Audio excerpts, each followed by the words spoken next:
Hello everyone, this is Professor Hill. This is a short video for our class, Introduction to Ethics, Philosophy 2306, here at St. Philip's College. This is the fall 2018 version. This is the online class, and today is Monday, the 10th of September 2018. So what we're doing today is we're looking at our books, which we've got. We're reading chapter 1. We're getting ready for the case study, which is due at the end of the week. Before I get into the lesson out of chapter 1 today, a couple of quick things about the case study. I've had a couple of people that have asked me, they're worried about the format, and what I've said is, listen, I don't care whether you use MLA or APA or whatever the format is, just be consistent. Make sure you hit your minimum in terms of 500 words, but then also just try to focus on the case study and what you think about it. And look, the questions are pretty simple. It's just, what do you think about this from a moral point of view? Is it right or wrong, and why? We're going to get, once we get down the road a little bit more, we're going to start looking at the base in terms of why we think things are good and bad, right and wrong. But we're just starting off slowly here, talking about your decision about her choice. Was it right? Was it wrong? And what are your reasons for that? And as you look through chapter 1 of the book, I want you to incorporate some of the concepts, some of the definitions, some of the language and terminology, and apply that to the case study. That's what your essay is all about. Now, that being said, somebody also asked me literally about the discussion, because they had written like an essay and had it in like a PDF, and I said, hey, look, that's fine. But we do want to copy and paste that into the discussion. We want to use the discussion framework so that you can comment on your classmates, read through them, see what they've got to say. Because remember, the assignment is both to post yours and then comment on at least 2.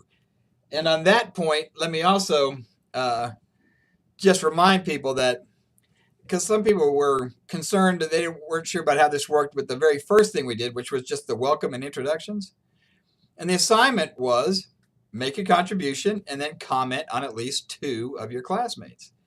And we were doing that so that we'd get in the habit and get ready for our first discussion coming up. Because what happened was some people just made a contribution, but then they didn't comment on other people, their classmates' contributions. They didn't say hi to somebody else.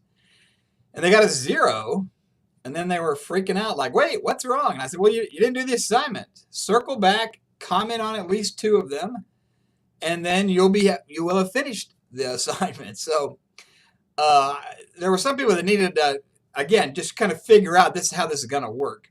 But listen, if you made a contribution and only commented on 1, or you didn't comment on anybody else's, that didn't complete the assignment. So make sure you do that for the coming weekend in our first discussion, the Jenny Lake case study. So that all being said, I want to circle back to chapter 1. Over the last couple of days, we had a chance to look at the elements of ethics that Louis Vaughn, our author, uses in our textbook, Doing Ethics. He lays 4 things out and in this section of chapter 1, starting with the preeminence of reason, meaning that if we developed an ethical system, we want to give at least top priority to reason. We had a conversation about other aspects of us as complicated, human beings, because we have physical sides and psychological sides and emotional, spiritual sides. We got all these sides to us.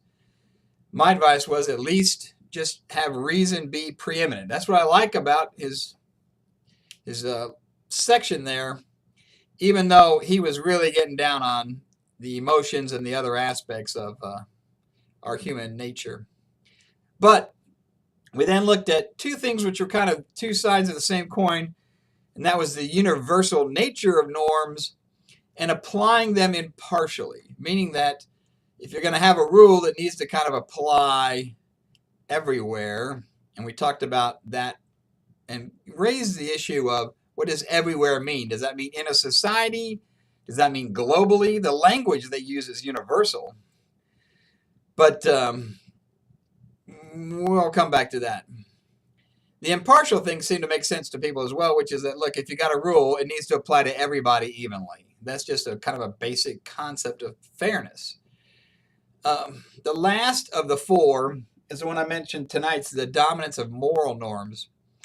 And he talks here about how there are different competing aspects or dimensions in a society, in a group.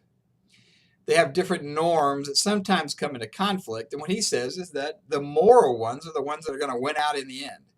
And what he means by that, if you read, it's a short section, but he's trying to get at a fundamental truth, which is in a society, the laws, for example, always change to reflect the fundamental values and beliefs of a people, even if they change over time. So those things, the values and beliefs change, and then the laws kind of change to follow and reflect them. You know, Mark Twain said this brilliantly in just 6 words. He was a great writer. And what he said was, look, law is sand, custom is rock. Law is sand, custom is rock. And what he meant by that is simply that the rock, the bottom, the bedrock, are the values and beliefs, the customs of the people. And that law changes to reflect that. So I think he's right. I think Louis Vaughn is right that the moral norms are going to win out in the long term. And we see examples of that recently, even just within the last 25 or 30 years. In the United States, our values and beliefs have changed dramatically around marriage equality. 25, 30 years ago, homosexual acts were against the law. They were illegal. And then they were made legal. And then you could serve in the military. And then we had civil partnerships. And we finally evolved all the way to where we are today, which is that there's full marriage equality in all 50 states. And, you know, I talk to college students today, young people, and they're like, I can't believe that was an issue. And I'm like, well, believe it or not, it was.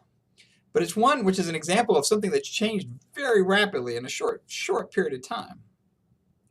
And as those values and beliefs changed, we changed the laws all along the way to kind of keep up with that evolving consensus around what was fair, what was equality in terms of how we treat citizens and what they can do in a society. So anyway, that's an example of the thing he's talking about here, which is the dominance of moral norms. Now, the next section's on religion and morality. I'm going to come to that tomorrow, and that'll close out our chapter 1 in Doing Ethics by Louis Vaughn. Then I'll spend some more time coming back to and talking about the case study and your contributions and how to do that. If you've got questions about the logistics around that, about, you know, any of the details about what it needs to look like or where it needs to go or how you need to post it, let me know. I've been getting some emails and trying to respond to those through the Canvas website. But again, the basic concept is now that we all got our books, now that we've all read chapter 1, we want to make sure we're applying those concepts to the case study about Jenny Lake. So again, let me know if you've got further questions or issues or problems. I'm happy to visit with you. And but for now, like I said, it's Monday the 10th. So we're chewing away towards that deadline. The first big contribution is due. And I look forward to reading them soon. Take care. Bye-bye.